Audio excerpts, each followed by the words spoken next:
that they're no longer in business and they fired everybody. So it's not getting better.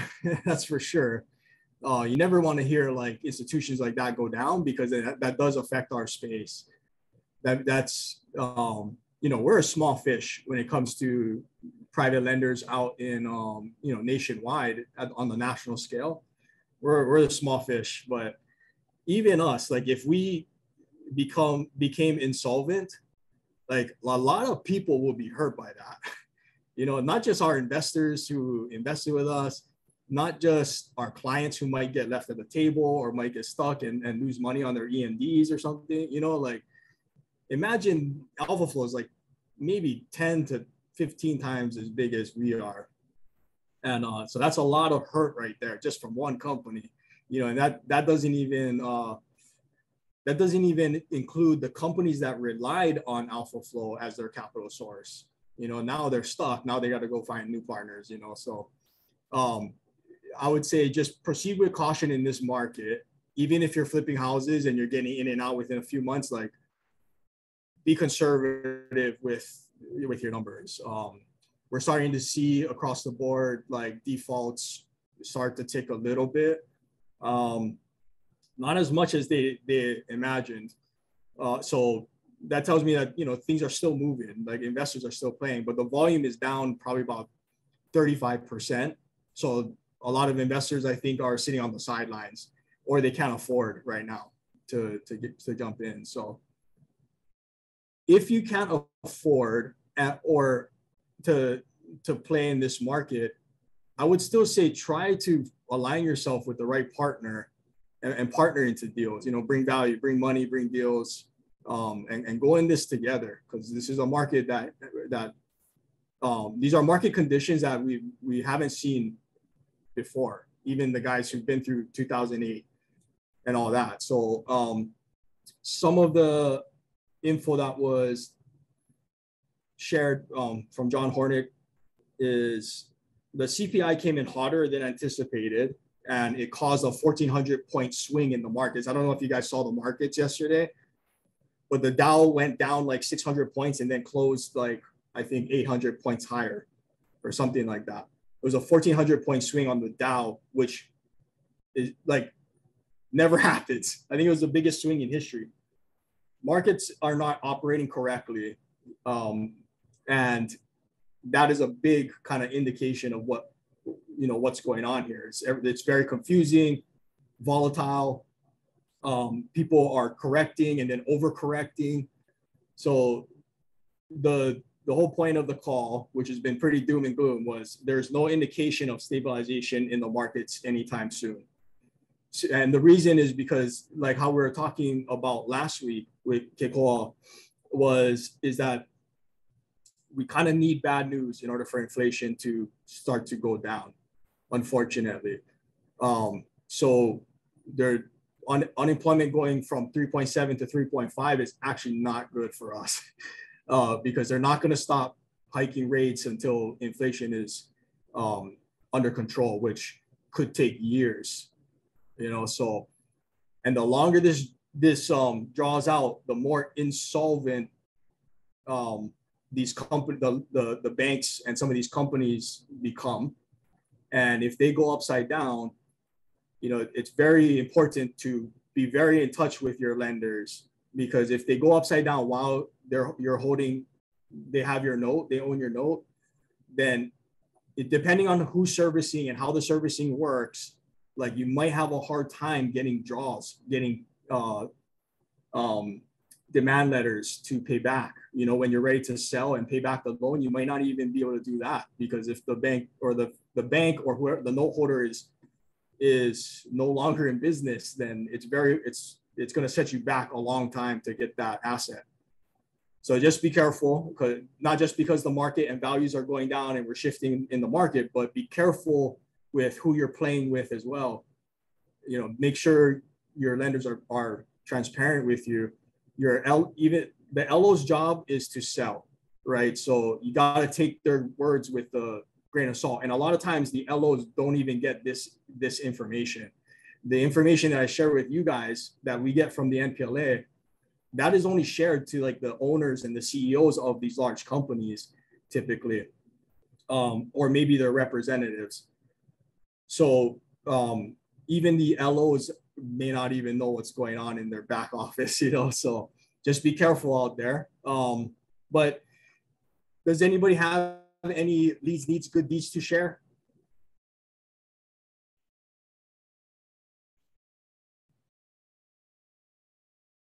Anybody?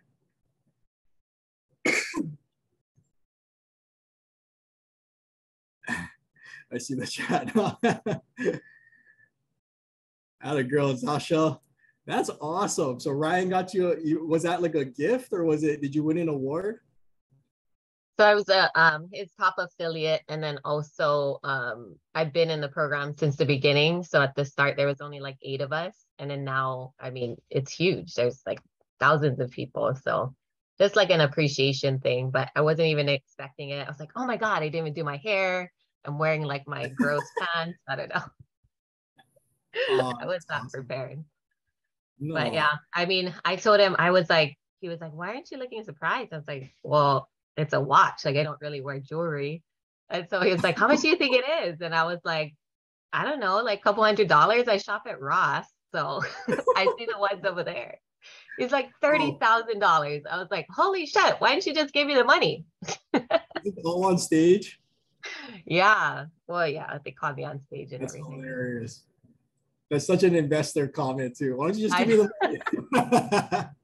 I was like, and I actually went to the Rolex store afterwards to like confirm and be like, okay, what can I trade this in for money, or like how does this work? But they engraved it and everything. It was really nice. But like God, yeah, girl. Rasha, I'll have Kikola teach you the ways. Okay, you hang around with Kikola long enough. Yeah, that's awesome. Well, congratulations, Zasha. You deserve it. The good deed goes out to Ryan Pineda and his team. That's an awesome gift. I mean, holy shit. Nice. Yeah. Rolex is an asset, by the way. I know. I don't know anything about watches, but apparently it's your net worth just went up 30 grand. Apparently it holds its value. So. Oh yeah, for sure. The luxury watch space is that's a whole nother world. It's like art. It actually grows. My husband does appreciate that. Yeah, it appreciates. It's a real asset. In like 10 years, it'll be worth 40 check grand. It out, or you gotta show your husband, because there's like diamonds on it and everything. It's like a pearl backing. You gotta show your husband. Uh-oh. Christmas is gonna be expensive this year. Okay, so nobody has any leads, needs, good deeds? Okay, who has any deals that they have right now under contract or just closed or are about to get under contract? I know you're out there. Don't make me start calling out people. I'm trying to buy in Vancouver, Washington right now. Okay. It's a duplex. You guys, Ben and Jake, Vancouver, Washington. It's like near Portland. It's about 2-3 hours away from Seattle. Yeah. So we're gonna put in an offer today. It's on the market. What is it? It's a duplex, three one on each side, and they each have a car garage. Yeah. So we'll see if I can get that. There's a whole team of people over there that can do everything. So the rents are good over there, almost like Hawaii, almost. Yeah. Yeah, each side can rent for $2,300. Wow. So yeah, we're gonna go in with a little low offer. The price has been dropping since the listing went live, so we'll see if we can get it for what we want. I remember the greater Seattle market. I haven't been there since COVID. It's almost 3 years now. Can't believe it. But I used to go back and forth all the time. And one thing I remember about that market is it takes some big swings sometimes. Like it'll go super hot and super cold, especially the closer you get into downtown Seattle, I feel. Unless things have changed. I mean, Ben, what is your thoughts about investing? Because I'm sure you've seen those swings, especially in maybe it's just the markets we were in. Like we were in Mercer Island, and I swear I almost died like 2 times during one of our projects. Like the swings were just unbearable. Yeah, I mean that's definitely one of the peak markets for that. But everything around here swings pretty drastically. The cheaper the price point, the less that's an issue. But it's probably still, even at the starter home in a kind of suburb area, is still probably worse than a lot of places in the country. Just because we have a lot of demand, and we've got a lot of people that are very well paid, and so things just swing very quickly, depending on whatever the market sentiment is. Yeah, and it's good and bad. If you understand markets and you understand the indicators, you can use it in your favor, right? And like you'll be able to just wait for the next sale. I'm gonna wait for the next sale because the sales come like frequently. No, it's not. It's rare to have a recession type, sale, but I felt that in Seattle more you'll have the peaks and the valleys a lot more frequent during in the macro cycle. So yeah, even just historically, like seasonally, say like spring versus fall winter has always been a big swing for us, just no matter what the market's doing, even if the market's good. Yeah. Well, that's nice. Good luck on that one. Anybody else got anything, like any deals going on right now? I'm partnering on an RV park in Branson, Missouri, raising money right now if anybody's interested. It's 13 acres, 45 sites planned. It's abandoned right now. And we're going to put 15 glamping tents and a camp store. There's going to be a pool. It's like a huge project. I'm really excited about it. So nice. Different How much is the raise? Class. Yeah. What's the raise? $1 million. And then it's the total project cost is $3.5 million. So it's not too much. And it's just me and like one other partner and like one smaller partner, but there's not too many of us involved in the deal. So it's not really syndication. It's more so just like JV, and we're raising private money for the rest. Mm-hmm. But that's what gave me the idea about the fund. Have you guys found a commercial lender to lend on the mobile home? We're doing that right now. So right now it's just RV park. So that's going to be pads and it's going to be short term. They said like Branson, it's in the Ozarks. So did you watch the movie? The movie or the show? I've seen the show. I've never made it through like the first season, unfortunately. So if the RV park situation doesn't work out, we have another stream of revenue that we could tap into. Oh, really? Oh, it's over there. Yeah, so it's in the Ozark Mountains, but Branson, Missouri is kind of like the Las Vegas of the Middle East. Like everybody from, those middle states kind of go there during the summertime, and they have like a huge water park being built, hotels around the area. My partners have like 6 or 7 Airbnbs in that spot. And so they do really well too. So we're trying to get everything, close the deal, get everything up and running before summertime, like by May of next year. When is closing? Or when do you have to, are you in contract? The end of next month. Yeah. Okay. Branson's a bear. Oh yeah. Thanks, Bo. Yeah, the owner of Bass Pro Shops is building the water park there, like putting in $300 million into the. Is that Marcus Lemonis? I don't know the guy's name. The Prophet, the guy in The Prophet? Oh, yeah. The owner in Bass Pro or something? Yeah. I love that guy. That guy's awesome. Well, that's okay. Branson. So that's near Branson, Missouri, where all the action's going on, where Ozarks. It's like Waco, Texas, right? Like all of a sudden, Waco, Texas is on the map because of the house flipping show, or no, HGTV, right? I'm horrible. But okay, because we're looking for. Here's our plan. Like we look back and we haven't bought anything in Hawaii since before COVID, I think. We've been trying to downsize, still haven't, still got like 5 more houses, but it's kind of like perfect timing for us because took a break for like 3 years. Not really a break because we're not done like getting everything off the plate. but I think we're ready to go back in to go and buy, right? So one thing, it's unfortunate because Chris Allen, I was just meeting with him yesterday, but he said I think his family's not feeling well, so I wanted him on the call because one thing that I'm having all of our guys do is sit down with someone like Chris and to see what can they qualify for, to be able to buy property. And if they don't qualify currently, then what is it going to take for them to qualify, and because I think there's going to be a lot of opportunity, not just for us as business owners and entrepreneurs, but opportunity for us to start building our own personal portfolios, buying for yourself, right? And we take responsibility for everyone else's money, everyone else's assets, and like these assets that we buy temporarily.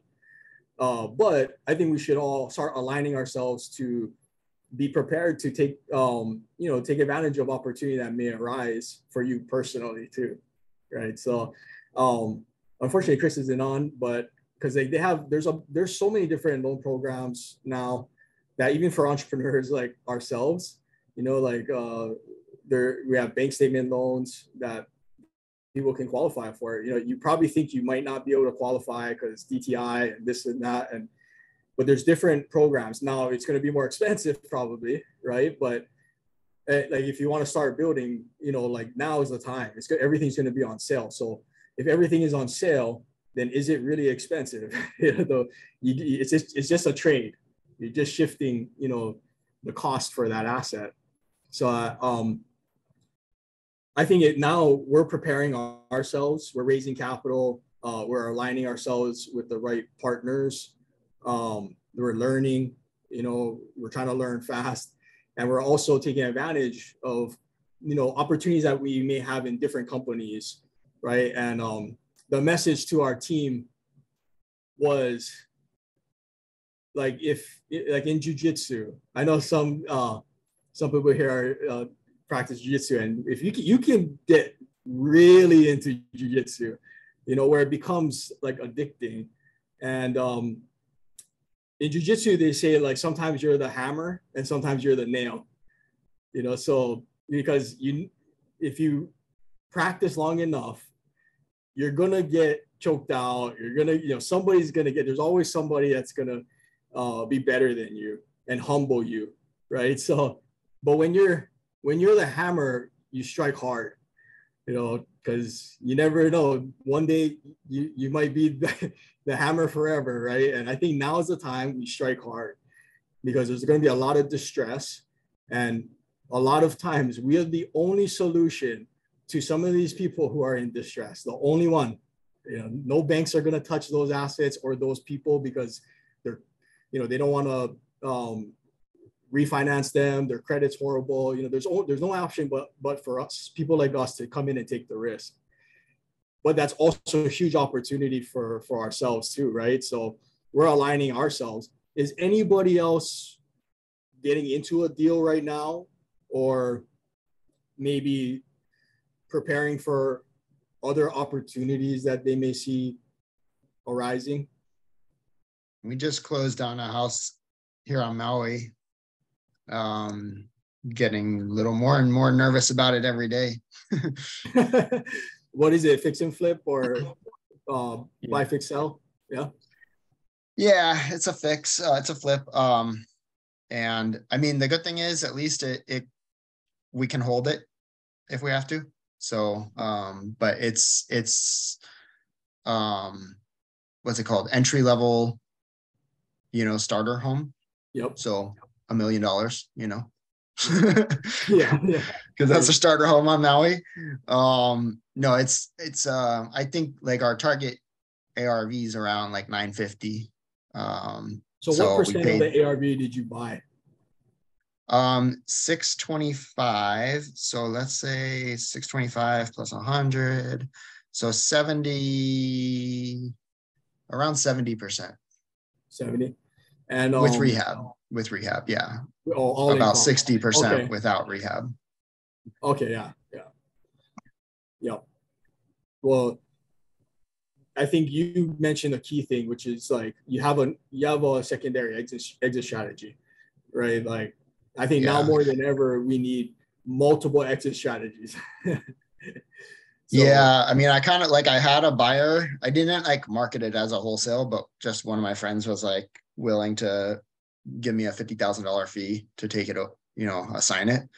And I really wanted to, but I just felt like a kind of a duty to my partner, because when I do a wholesale, I mean, it depends on what the deal is, because like there's deals where he's already invested. So we'll be partnering on it together. But then there's also times where if I generate a lead and get it under contract and everything, and then I go and wholesale it, then like it's just my own thing. So anyways, part of it was just because of that. And then the other factor was that I think there is more money to be made if we flipped it. But now I'm also kind of thinking, oh, I really wish I just assigned it when I could have, because it's just looking more and more bleak every day. So, but we'll see. At least we got the margin. Yeah, it'll be fine, because Hawaii we are fortunate that we are kind of shielded a little bit, but there still is going to be a drop in prices. We're already seeing it, right? I'm seeing it pretty much across the board. Days on market are staying long. I'm actually shopping now, like every day. I got Wahoo Aria, PropStream. I got all the tabs, like I'm looking right now. So. Oh, I got a deal on Maui if you want to buy it. Same house. What kind of deal? I was thinking about, because I'm also considering wholesaling it now too, just because I think it's a good deal. Okay. I'm sure it'd be fine, but like I'm just kind of like I just don't take risk. You know what I mean? Like that's why all the deals that I have wholesaled, it's just like they've ended up being screaming deals for all the investors, but if I'm not like 150% sure, I don't want to take the risk. So that's kind of how I am with this one. Like, I think we'll make 150 grand on it, and it's super, it's floors and paint. So it's a really fast turnaround. And I also think that entry level buyer, like you'll have, on one hand, you'll have the first time home buyer, entry level buyer that's been priced out of the market with the rates. But I think we'll also have the second tier buyers that are now have to come down a notch. And so I don't know. It's actually, yeah. Okay. Yeah. I'm not working on anything right now. Like that's it. Just that one deal and managing the rentals. You're worried about it? Yeah. Just like, cause I don't have to, it's like, I don't need to go out and risk money. So I'll just sit here and collect cash flow on the rentals and take care of my tenants and see once the market tells us which way we're going. I just like to be safe, be conservative, like I certainly could make a lot more money if I was more aggressive, but no, I'd rather sit on the sidelines and see what happens. Yeah. There comes a point sometimes too where it's too much. You're trying to scale too hard, too fast. And that's been a common theme actually. Every now and then I get just lessons like that I get thrown at me with a bunch from a bunch of different angles until I'm like, okay, I get the point. And this one is scale. And the hammer and the nail kind of metaphor. Because I've always been kind of conservative too. Kekoa is really aggressive. Everyone pretty much else on the team is pretty aggressive. I'm always seems like the pessimist. I like to say I'm a realist, but yes. But when you stack me against, side by side with Kekoa, I'm definitely a pessimist. Yeah. And he's a super optimist. So I think that's why it works. It's never an easy decision because I don't think most decisions in our field, even the ones that seem like they're easy decisions, sometimes it's because we're immune to the decisions already. Like we made these decisions multiple times, but that's dangerous too. Complacency is dangerous. You get lazy, you lose focus, and things fall apart. So I think it's good because it keeps us sharp. It's just like fear, just like in this market, right? Like I wouldn't call that fear, like for you, Greg. Fear is important. We need it. we can use it as inspiration, as motivation. We can use fear as an indicator, right? And it's necessary. Fear is healthy, you know, because for sure.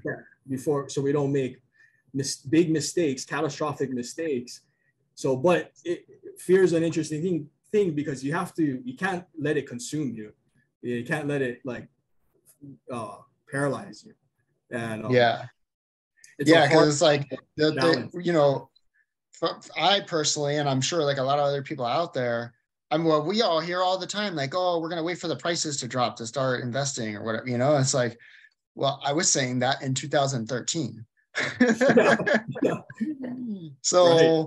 You know, and then like, you know, you've heard all these people saying that in 2016, 2017, 2019, and like, and then they just watch the prices launch into the stratosphere. You're like, okay, so when's that price drop coming, right? So on one hand, it's like, you got to take action, but on the other hand, you know, I think we're at a point now where there are real shifts happening, right? And like, it's no longer like, okay, prices have been going up for a few years, so they're going to go down soon. Like now we're seeing affordability and the interest rate and everything, and just sales slowing so much that like the possibility of a price correction it's very, very real to me now. So, and then I think also like, for me, I personally like to keep in mind the thoughts and feelings of 2008. Like I cannot forget that, you know, like I was kind of there firsthand, you know, and like in the belly of the beast doing appraisals in Miami, right? It was like the most ridiculous, stupid, crazy Miami market in the world. Yeah, I remember like just one day, all of a sudden there was no more appraisals. Like it wasn't like things slowed down. Like it was just like, they're done. Appraisal, you know, no more. And like I was one of those, like for me at the time, I thought I was set for life. Like once I got my appraisal license in 2002, and then in 2003, 4, 5, and 6 in Miami, like I'm like, oh, I'm good, right? So like, I guess that kind of trained me to think like I'm never good, you know, like even though like now I've got my rental property like to where I could fully sustain and live a comfortable life and just, you know, take good care of my rentals, but that can change tomorrow. Like it's easy to just assume that's still going to be here forever. But like, what if rents go down, right? Like, who are we to say that can't happen? I don't know. Like there's like in 2006, if you told somebody their house value was going to go down, they would have been like, you're smoking crack, bro. That doesn't happen. But it happens. Yeah. Do you do like a SWOT analysis, Greg, on yourself and your business, or a what? A SWOT analysis? Do you do that on yourself? What is that? So SWOT analysis, it's SWOT. It stands for what your strengths, weaknesses, opportunities, and threats. So usually it's an exercise that they teach, I mean, in school and in business, but you'll write out the letters like SWOT and then list all your strengths, list all your opportunities, your weaknesses, and your threats to your business. Because when I started doing that, although that's not the purpose I started doing it, I just started doing it because my friend Ranson, who's like crushing it, and like someone who inspires me, like I want to follow every single thing he does. He does that regularly. But what I found that even though that wasn't my purpose, is when I started doing SWOT analysis regularly, and now Ashley and I, every quarter, we do like a staycation and we share our SWOT analysis, we share our goals and our plans. That has helped it's given me more courage, you know, because I know what's threatening my business now. You know, I know what opportunities are in front of me, you know, for the most part. It really has helped guide us as a company. Like even such a simple exercise like that has painted like a path so clear for us.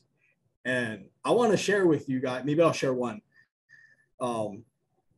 Maybe I'll share one of the things going on with our company, because it's very interesting. I'm learning so much, but I think Greg, doing a SWOT maybe might help bring some clarity and then also relieve some anxiety, you know, because when you get it. Yeah, I just pulled it up, like just Googled it, and I haven't done this.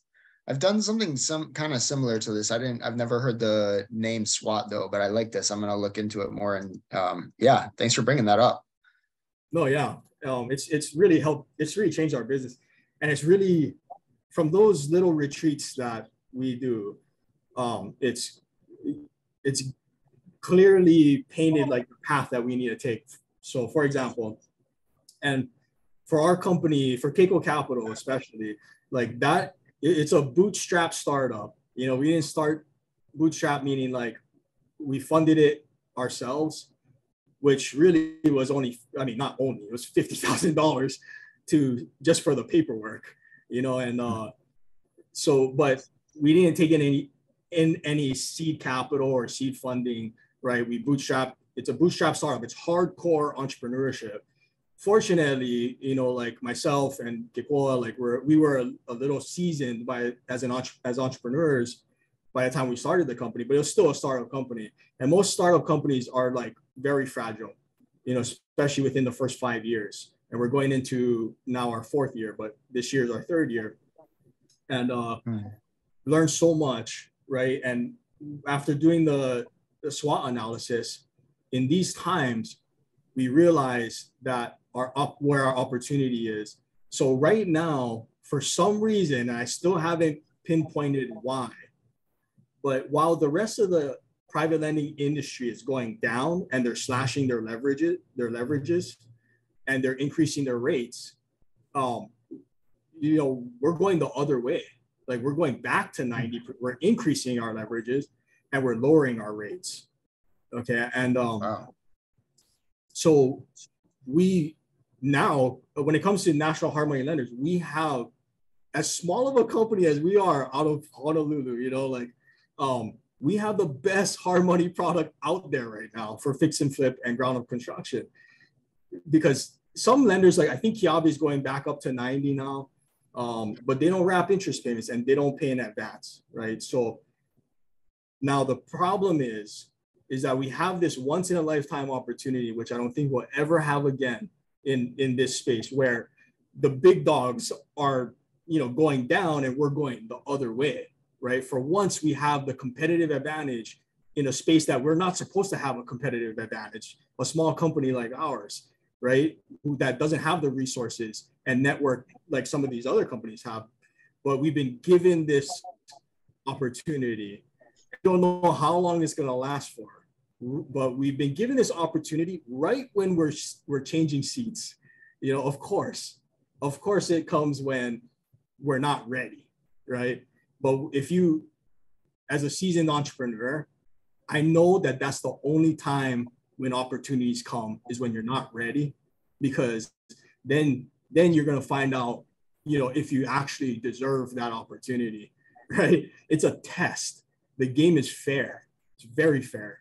And so the opportunity is so big right now to get out there and grab market share that we would not have been able to do if it wasn't for this opportunity, that even while we're changing seats, right, we're going to move all the horsepower to the front end now.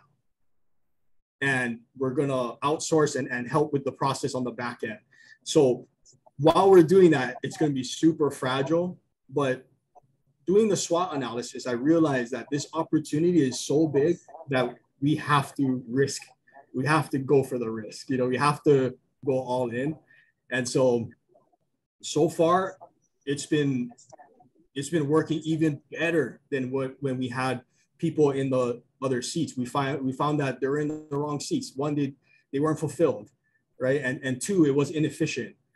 So sometimes the opportunities come at a time where you think it's the worst time and you're not ready for it.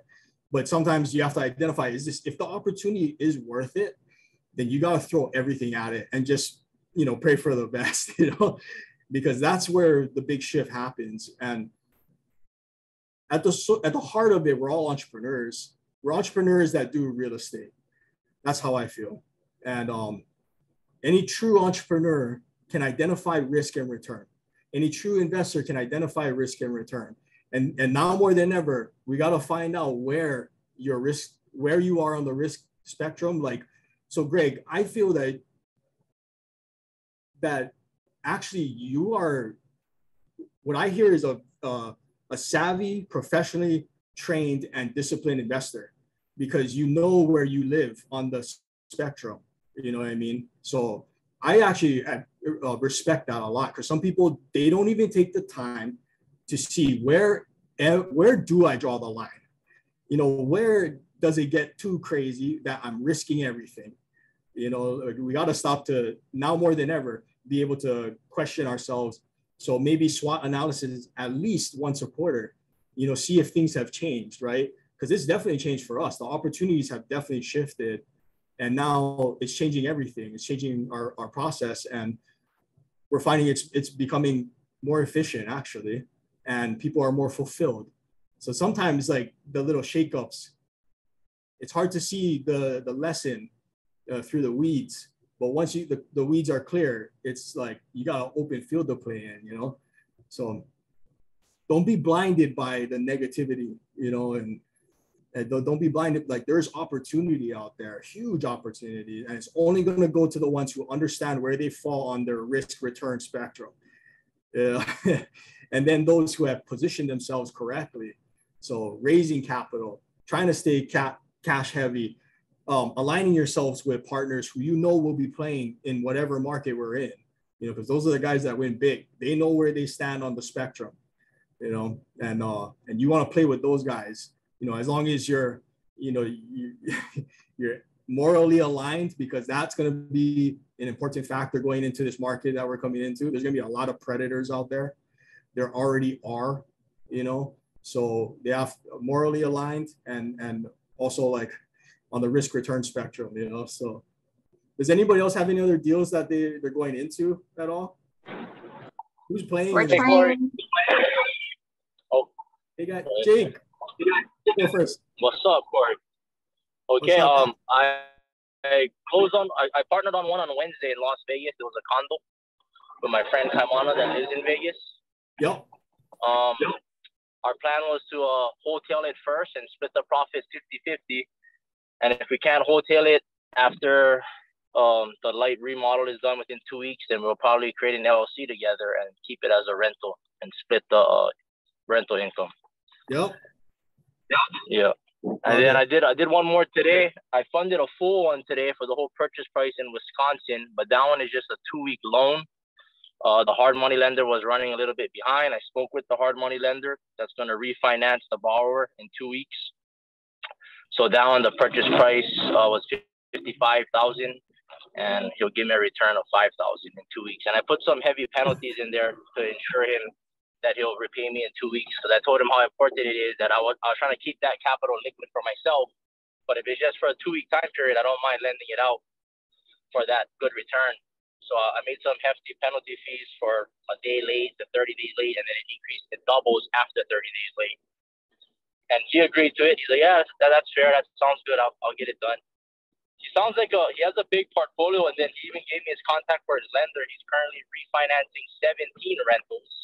So he has that going on. So that's his plan B, to refinance me through some of that money that he pulls from his 17 rental portfolio. Wow. And yeah, so I gotta say, Jake, I'm so happy for you and proud, because I don't know if everybody knows, but Jake and I went to school together at Kailua, grew up in Waimanalo. Like, I know where Jake comes from, you know, and that's why I feel like that's my purpose, is to be the conduit for local people here, because I know what the problem is and I'm passionate about it. The problem is education. Our local families need to be more educated. Like, our island is, our people, the local people here are a lot more wealthier than they think and that they know. They just need to understand how money works, the difference between an asset and a liability, you know, and they need someone there to give them the courage to take control of their own portfolios and their financials. And I'm so proud of Jake, because you guys watched him you're watching him grow right now in his career. Like, he closed his first deal while on our calls, and now we're getting updates and he's closing a deal in Milwaukee. I mean, I'm curious to see like what made you, like, how did that come about? I don't even know. I mean, I do know where Milwaukee is. Like I just don't know I joined the Discord group, and I know some people here are part of Sub too. So I joined the Pace Morby Gator Lending tribe, and it was in a Discord. And Lisa King, a hard money lender, presented it. So I reached out to her. I said, "Hey, can I get more details about this?" She explained it. She's a hard money lender. She's like, "Yes, we're currently working with the borrower." She just emailed me yesterday. "Hey, we got all the documents we needed from him, so we're gonna get the ball rolling on our end. You should be able to refinance him in 2 weeks, so then I can get paid out and exit." So that's how I kind of came across that one. I just every once in a while check for really short-term loans because I only had about 55 left liquid. So this is perfect for me. I'll take a 2-week loan and make a good return on it, and if not, I'll make more. So, and I hired a transaction coordinator to draft up the documents, which that was kind of, she charged me $750, but I felt it was worth it. She drafted up a letter of intent, a deed in lieu, and then a promissory note, all catered with my details that I wanted. Nice. Maybe if you start doing it on a big scale, you might want to get an attorney to draft that for you. Yeah, because they're gonna cost around the same price anyways, but you at least for sure. liability off of you, and some guidance, right? So, yeah, man. Well, Jake, I don't even want to say proud because it's like that's more. I feel like it could be taking condescendingly, and but I am. I'm proud of you, man. Like shit. Thank you. You're doing deals across the nation now. Not just doing deals. You helped me out. Like you're doing it with confidence, like you're saying the terms. This is how I protected myself. This is my security. This is my return. And I'm thinking like, check. Like, fuck yeah, I would have done that too. Yeah. Like that's a great deal. And that's the thing. Like so, and let's use you as a like kind of like a case study and information and let's be dangerous with information, guys. We're going into a market that we need the gold is going to be cash. The guys who can move quick with liquid cash, if you can control capital, you'll win in this market. You'll not just win, like, you might win the game. You might be done after this correction. After this swing, a lot of us might be able to walk away if we want to. I know many of us wouldn't anyways, but I really do think if you position you guys selves right now, like that can happen. And with Jake, like maybe he only had like, how much did you have to start, Jake? Like a couple hundred? Oh, you're muted, bro. Okay, there. We're good now. I had around 216. No, I had a little over 300K. 300K. You had to pull a line for that, right? Yeah, a line. I got a line for 216, and that line I got $900 left out of that 216. Everything is deployed and out there circulating, like you said.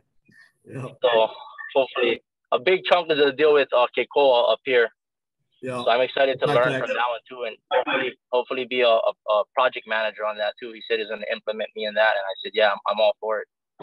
Oh, so we'll follow your journey. Yeah, thanks. Yeah, just started May of this year, so just trying to take action every day and learn, read books. That's been helping me a lot too.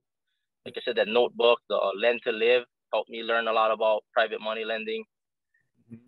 So yeah, pretty much I'm tapped out of capital now, but once I get some back, then I wouldn't mind redeploying some for longer terms. But that last 50 I had, I was just keeping for myself and short term only. Love it, man. That's awesome. That's awesome to hear. Thanks. Even with like, controlling a couple $100,000, like you can make some moves and nice returns, like safely and passively. The lending side is beautiful because you're not operating and you're not signing on the line. So yeah, congrats, Jake. Right on, guys. Anybody else have anything that right Thank you. Deals? Oh, shoot. Let me check the chat. I cannot multitask. I met Jake at the People Over Profits, and he was like, "Oh yeah, I'm gonna meet up with Kekoa." So it's good to see you like taking action, because that was last month, and you did like a lot in a month. Yeah.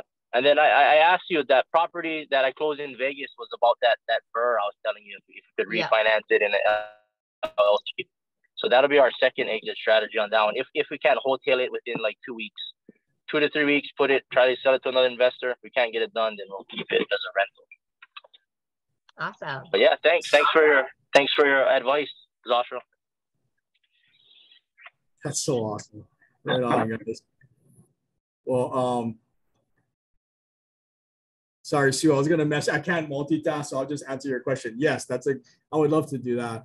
Maybe a theme of how to shop for a deal without fear in today's market. I think that would be a great topic, except I don't think it's without fear. I think it's with fear, you know, how to shop with fear. Because I think no matter what, we're all gonna have fear in this market. And I think fear, like we were talking about, fear is necessary. If we went in, if we had no fear, we'd be all in on every deal, and that's not smart, right? And that's not responsible for our investors and everybody relying upon us. So I think it's more about like understanding that fear is a necessary emotion that we all feel. But just like in the Go Giver influencer book, they talk about don't let your emotions, it's like driving with, your emotions are like, when you're driving a car and you have a passenger, your emotions are your passenger. Keep them in their passenger seat. Don't let them take the wheel. You know, like you stay in the wheel, put your emotions on the side, whether it's in relationships, business, right? And be stoic and be still, be calm, process first. Don't just react, right? So I think that would be a great topic to talk about, how to shop for a deal with fear in today's market. I'll be interesting to hear everyone else's opinion too on a topic like that, and because some have fear more than others, right? And I want to see what does that seat feel like, you know, and why so much fear when, you know, I think we can solve enough of the problems with the people in this room to go in to any deal with a healthy amount of fear. Yeah. Anybody else got anything? Thank you, Sue. I think that's it. All right, guys. Well, hey, I'm going to be speaking at a Blazes event on the west side on the 19th, so 5:30 p.m. And I think it was Residence Inn, I think, Blaze, is that what it was?